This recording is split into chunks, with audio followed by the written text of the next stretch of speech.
Hello दोस्तों, आपका स्वागत है हैशटैग सक्सेस विद दीपक में। आज हम ऑर्थोपेडिक सर्जरी का पार्ट 2 लेकर आ रहे हैं। तो पार्ट 1 में हमने क्या क्या पढ़ा था।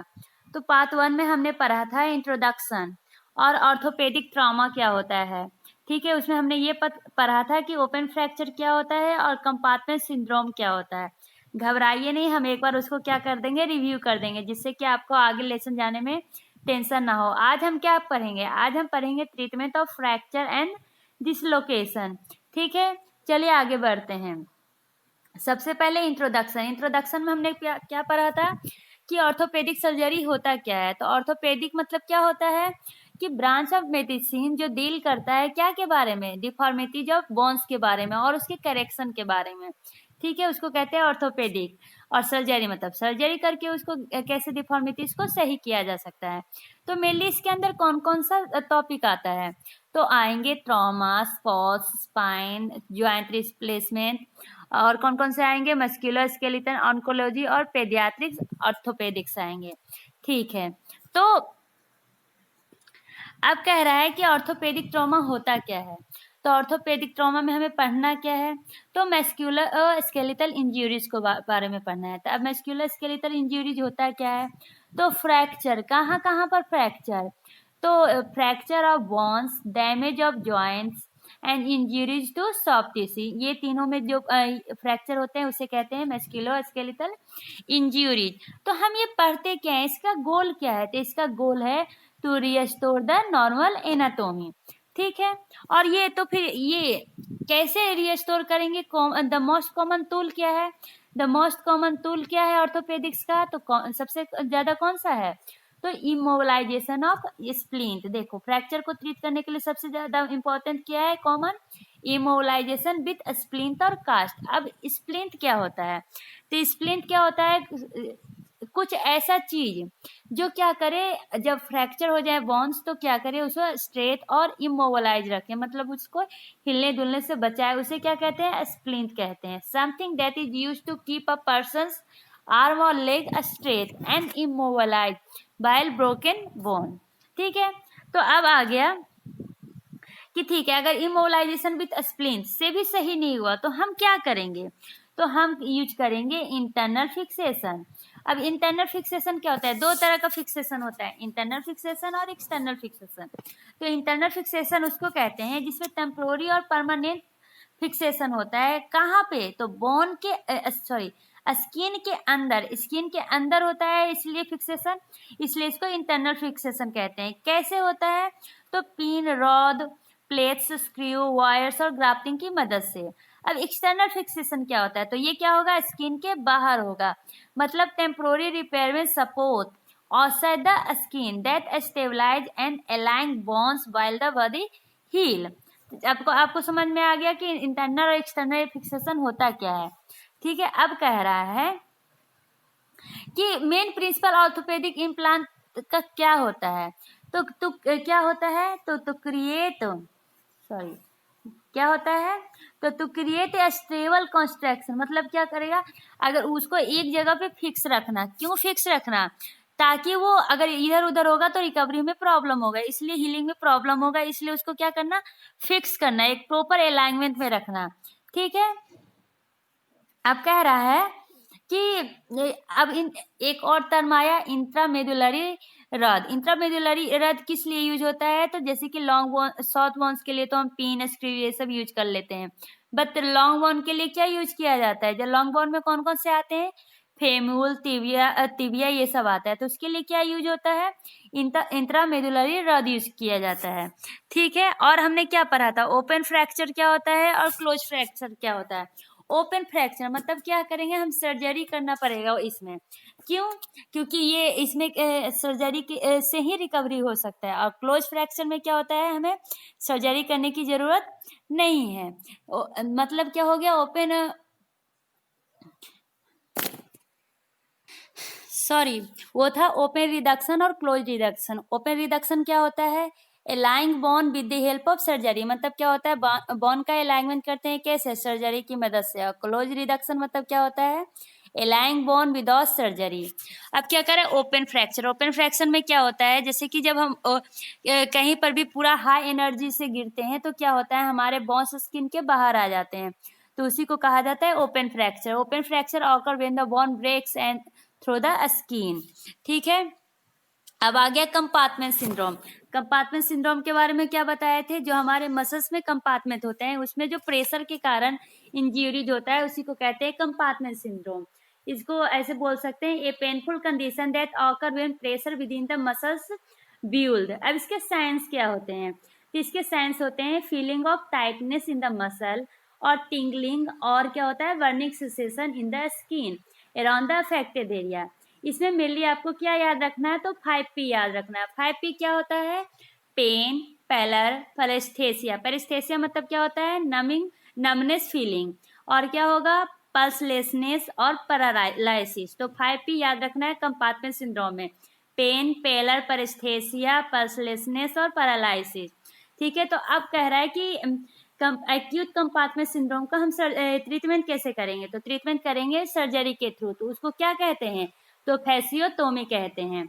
अब हॉलमार्क साइन क्या होता है कंपार्टमेंट सिंड्रोम का, तो कंपार्टमेंट सिंड्रोम का हॉलमार्क साइन होता है severe pain, poor pulse, decrease ability to move, numbness and pale colour. ठीक है, ये हमने पढ़ा था पिछले वीडियो में। अब इस वीडियो में हम क्या पढ़ेंगे, तो इस वीडियो में हम पढ़ेंगे treatment of fracture and dislocation. तो सबसे बड़ा ट्रीटमेंट कौन सा है, फ्रैक्चर कौन सा है, तो क्लेविकल फ्रैक्चर। क्लेविकल फ्रैक्चर को हम क्या कहते हैं, ये क्या है, one of the most common fracture in orthopaedic. मतलब पूछेगा कि सबसे मोस्ट कॉमन फ्रैक्चर कौन सा है ऑर्थोपेडिक्स में, तो फ्रैक्चर इन क्लेविकल। ठीक है, ये कहाँ पर मतलब ये ऑकर कैसे होता है, दे typically occur following A fall into the shoulder. मतलब एकाएक पर्सन क्या शोल्डर के थ्रू फॉल करे, ठीक है, उसी से होता है। और ये मेनली कौन से पार्ट में होता है, क्लेविकल के कौन से पार्ट में होता है, तो middle third of the clavicle में होता है। बोलेगा कि क्लेविकल फ्रैक्चर कहाँ होता है, तो middle third of the clavicle में होता है। ठीक है, since the bone is subcutaneous and the fracture is often evidence on inspection। मतलब क्या कह रहा है कि बोन कहाँ होता है, सबकुटेनियस स्किन के अंदर होता है, तो हमें क्या करना पड़ेगा, फ्रैक्चर को इंस्पेक्ट करना पड़ेगा। इंस्पेक्ट मतलब क्या करना पड़ेगा, ऑब्जर्व करना पड़ेगा। Most clavicle fractures can be created non operationally with a swing range of motion, exercise and gradual return to normal activity. बहुत सारे मतलब ये जो फ्रैक्चर है उसका हम ट्रीटमेंट कैसे करेंगे, तो ये जो ट्रीटमेंट है नॉन ऑपरेशनली भी हो सकता है। मतलब कैसे, स्लिंग की मदद से, रेंज ऑफ मोशन मतलब एक्सरसाइज करके, और कैसे, तो एक्सरसाइज करके उसको नॉर्मल एक्टिविटी में वापस लाया जा सकता है। तो अब कह सकते हैं कि स्लिंग क्या होता है, तो स्लिंग एक पीस ऑफ क्लॉथ होता है जो सपोर्ट करता है क्या को, ब्रोकन या इंज्यूर्ड आर्म को। इसको ऐसे बोल सकते हैं, a piece of cloth which support someone's broken और injured arm and is tied around their neck. तो ये क्या है, ऐसा कपड़ा जिसके द्वारा हमें क्या कर सकते हैं, करते हैं ब्रोकन आर्म या लेग को सहारा देते हैं, जिससे कि क्या करे, वो वापस अलाइन हो जाए। अब क्या कह रहा है, fracture that are significantly displace. अब वो तो क्या था, तो थोड़ा डिसलोकेशन का हो गया, लेकिन अगर रियली में फ्रैक्चर हुआ है और डिस्प्ले बोन्स क्या हो गए, डिस्प्लेस और शॉर्टेंड हो गए, तो हम क्या करेंगे स्किन के अंदर, तो हम करेंगे उसका ट्रीटमेंट करेंगे। ट्रीटमेंट में क्या करेंगे, ओपन रिडक्शन और इंटरनल फिक्सेशन। ओपन रिडक्शन मैंने बताया था कि सर्जरी के थ्रू सही करना, और इंटरनल फिक्सेशन क्या होता है, अंदर में स्किन के अंदर में क्या करना, स्क्रू पिन होल की मदद से क्या करना, उसको अलाइन करना।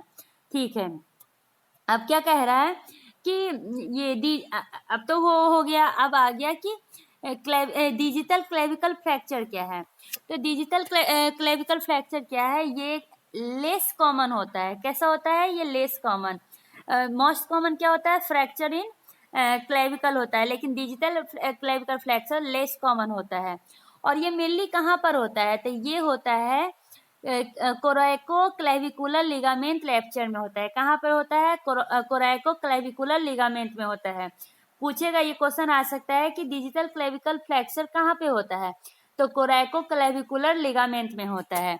ठीक है, अब this injury can be more troublesome and are at a risk of non union if the bone ends are not in contact. अगर बोन्स का इंड अगर कॉन्टैक्ट में नहीं होगा तो वो वापस नहीं हो सकता, मतलब नॉन यूनियन हो जाएगा। If there is displacement of the fracture surgical management is recommended. वो क्या था, ये जो हमने ओपन रिडक्शन और इंटरनल फिक्सेशन किया, ये किसके लिए किया, ये डिस्प्लेस और शॉर्टेंड फ्रैक्चर के लिए किया। लेकिन अगर वो डिस्प्लेसमेंट हो जाए फ्रैक्चर तो इसके लिए क्या किया जाएगा, सर्जिकल मैनेजमेंट किया जाएगा। ठीक है, ये हो गया डिजिटल क्लेविकल फ्रैक्चर। क्या होता है ये कहाँ पर होता है, ये कोरैकोक्लेविकुलर लिगामेंट में होता है। इसमें हम क्या करते हैं, तो हम इसमें क्या कर सकते हैं, सर्जिकल मैनेजमेंट कर सकते हैं। अब आते हैं कौन सा, एसी ज्वाइंट इंजरीज। एसी मतलब क्या हो गया, एक्रोमियोक्लेविकुलर ज्वाइंट इंजरी। अब ये कहाँ, ये कैसे होता है, तो ये होता है either a directly fall onto the shoulder, और क्या होता है onto an outstretched hand, मतलब या तो आप डायरेक्टर शोल्डर के थ्रू डायरेक्टली फॉल किए, या क्या किए आप अपने हैंड को ऑथ स्ट्रेस किए, इसके कारण ये होता है। क्या सा इंजरी होता है, तो एक्रोमियो क्लेविकुलर ज्वाइंट इंजरी होता है।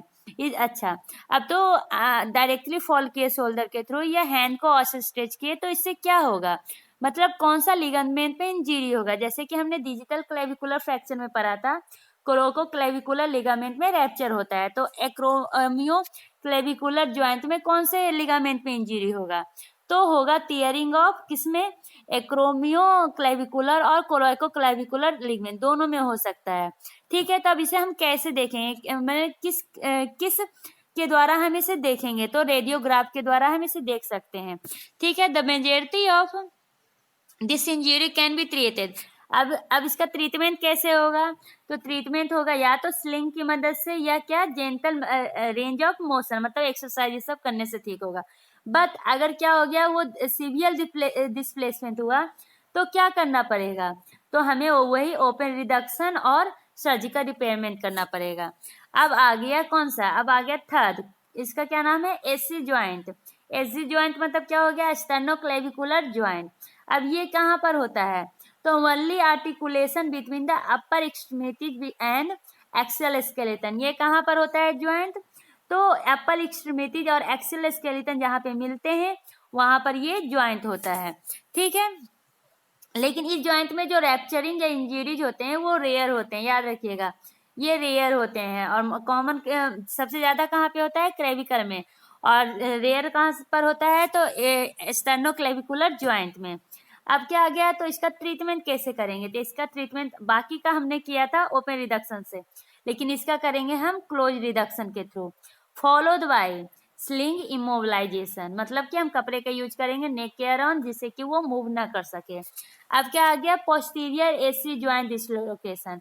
अगर पोस्टीरियर स्टेनोक्लेविकुलर ज्वाइंट में डिसलोकेशन होगा तो क्या होगा, इसके कारण क्या होगा, पल्मोनरी और न्यूरोवेस्कुलर कंप्रोमाइज हो जाएगा। और क्या हो जाएगा, इसका ट्रीटमेंट हम कैसे करेंगे, क्योंकि इसमें पेन बहुत होता है, तो पहले तो हम इसका क्या करेंगे, जनरल एनेस्थेसिया देंगे, और फिर क्या करेंगे, क्लोज रिडक्शन करेंगे।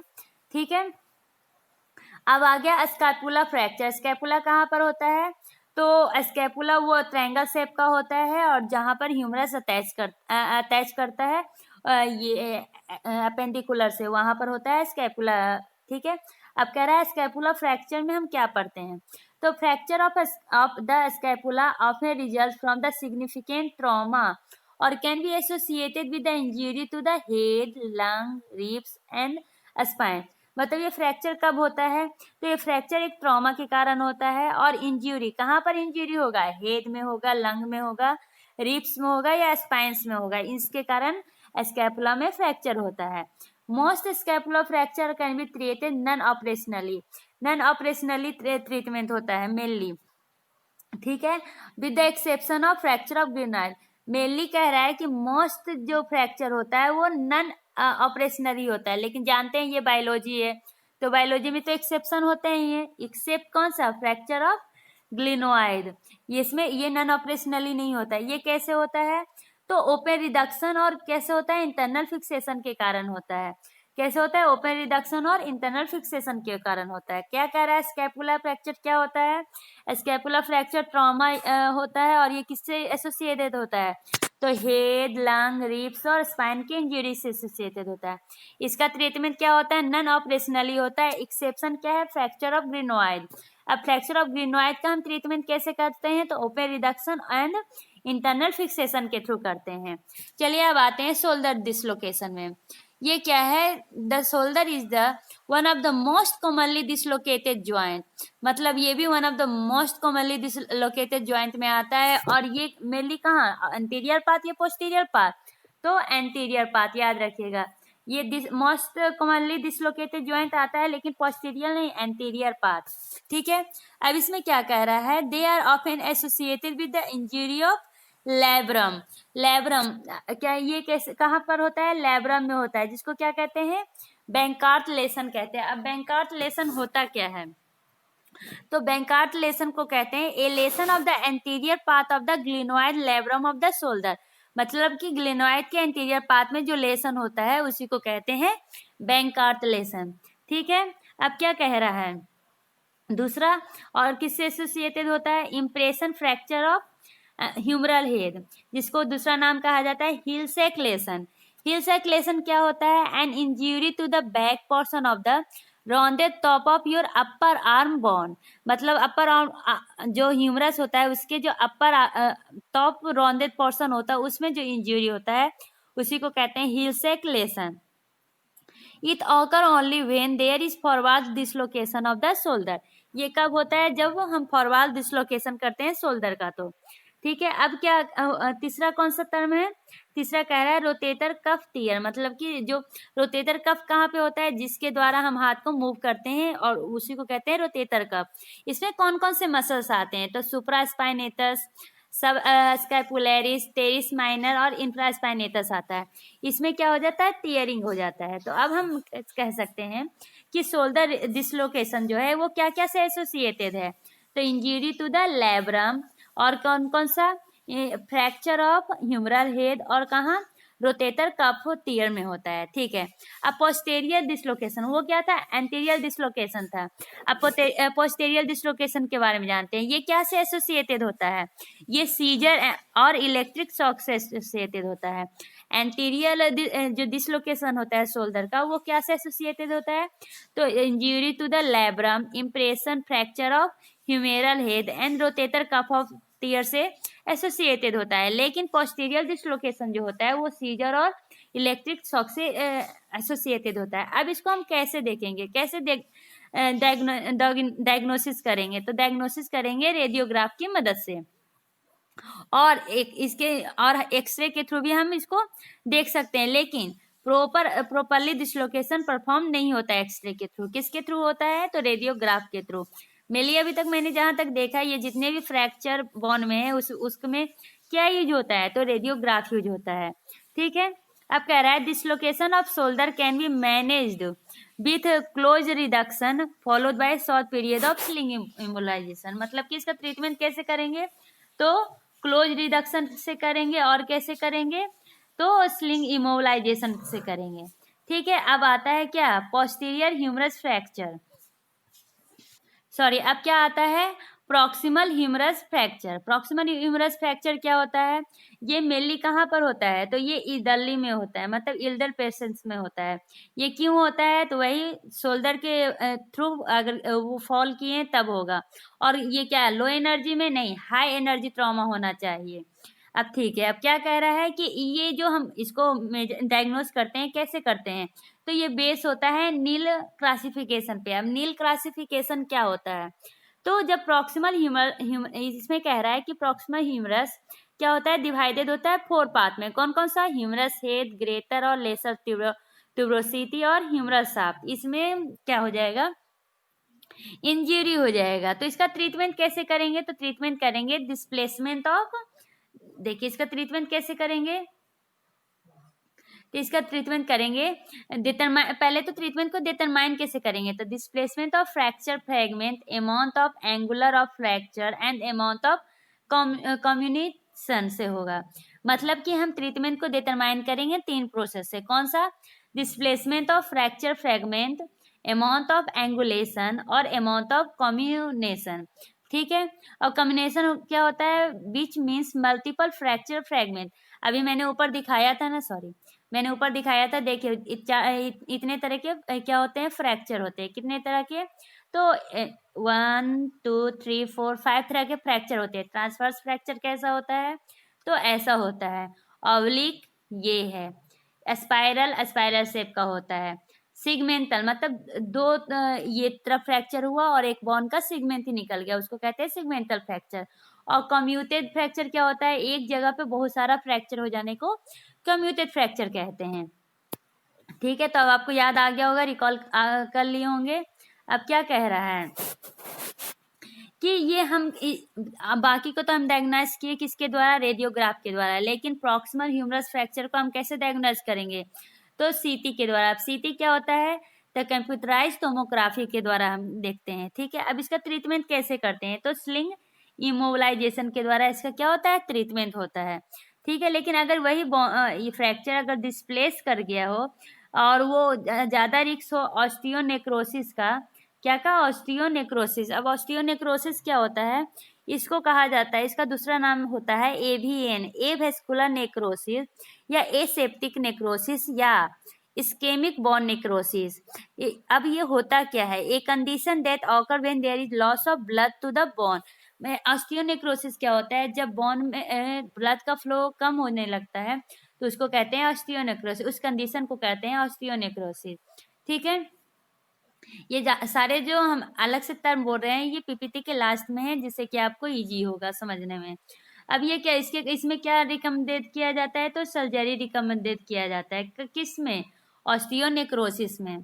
ठीक है, अब क्या कह रहा है कि if there is adequate bone stock, मतलब एडुक्वेट बोन स्टॉक हो लेकिन फ्रैक्चर क्या हो, सक्सेसफुली रिड्यूस हो जाए, तो क्या करेंगे, तो ओपन रिडक्शन और इंटरनल फिक्सेशन करेंगे, किसके हेल्प से, with plate and screw fixation के हेल्प से। ठीक है, older patient with osteoporotic bone. अब ऑस्टियोपोरोटिक बोन क्या होता है, तो ऑस्टियोपोरोटिक बोन होता है जिसमें कि जिसके बोन्स में क्या हो जाए, कैल्शियम कम हो जाए, उसमें पोर्स स्टार्ट हो जाए, उसे कहते हैं ऑस्टियोपोरोटिक बोन। और कम्यूटेड फ्रैक्चर, एक जगह बहुत सारे फ्रैक्चर हो, उसे कहते हैं कम्यूटेड फ्रैक्चर।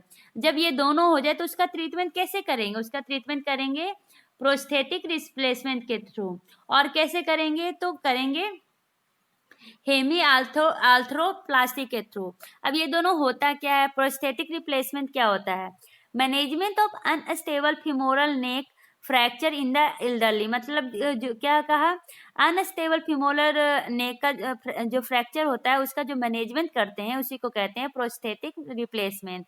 और हेमी आर्थ्रोप्लास्टी क्या होता है, an operation that is used most commonly to create a fracture of hip, मतलब हिप के फ्रैक्चर के लिए हम हेमी आर्थ्रोप्लास्टी यूज करते हैं।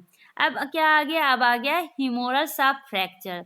अब ह्यूमरल शाफ्ट फ्रैक्चर, सबसे पहले हम ह्यूमरस के पाथ को जानेंगे। ठीक है, चलिए यहाँ पे देखते हैं ह्यूमरस के पाथ। ये क्या कह रहा है, ये जो लॉन्ग वाला यहाँ पे दिख रहा है ना, इसको कहते हैं शाफ्ट।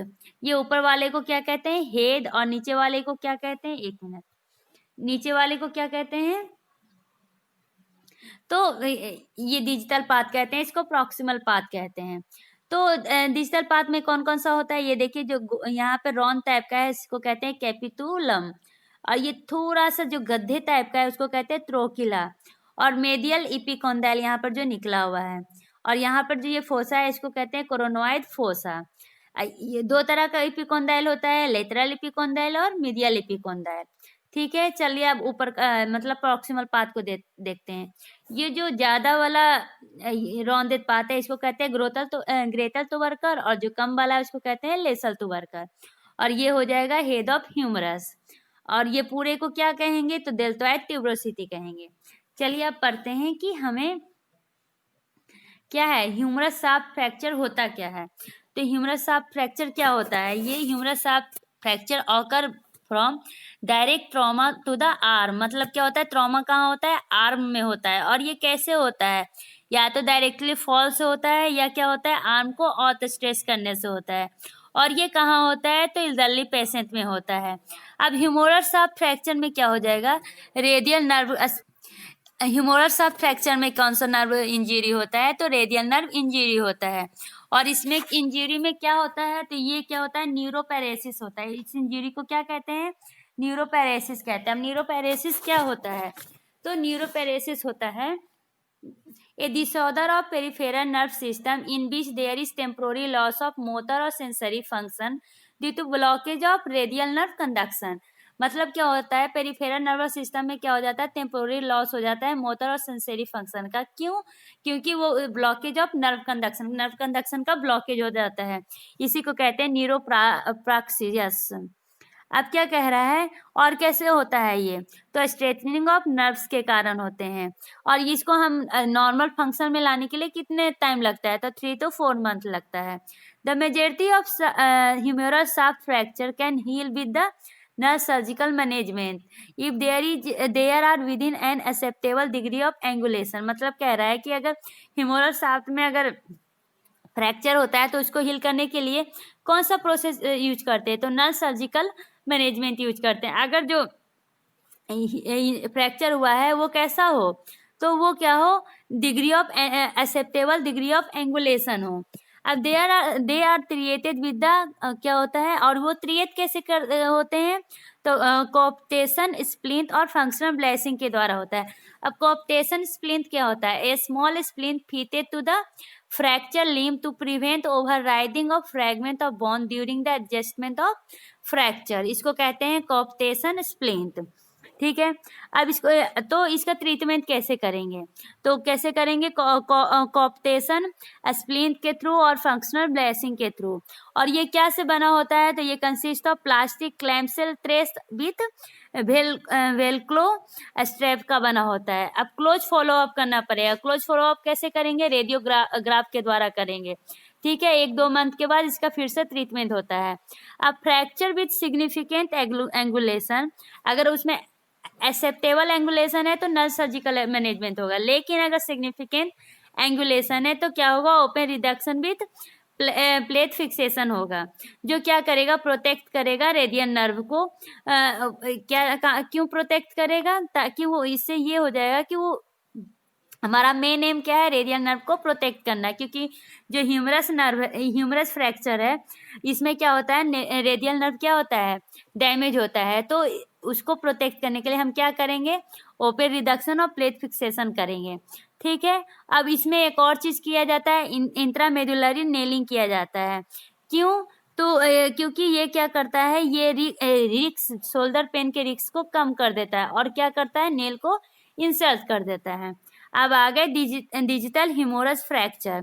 यहाँ से हम अगले वीडियो में लेके आ जाएंगे क्योंकि बहुत सारे फ्रैक्चर के बारे में पढ़ा दिए। एक ही बार अगर पूरे फ्रैक्चर को बता दिए तो आपको क्या होगा? कंफ्यूजन हो जाएगी। इसलिए digital humeral fracture next video में। ठीक है। तब तक के लिए bye bye, take care, see you.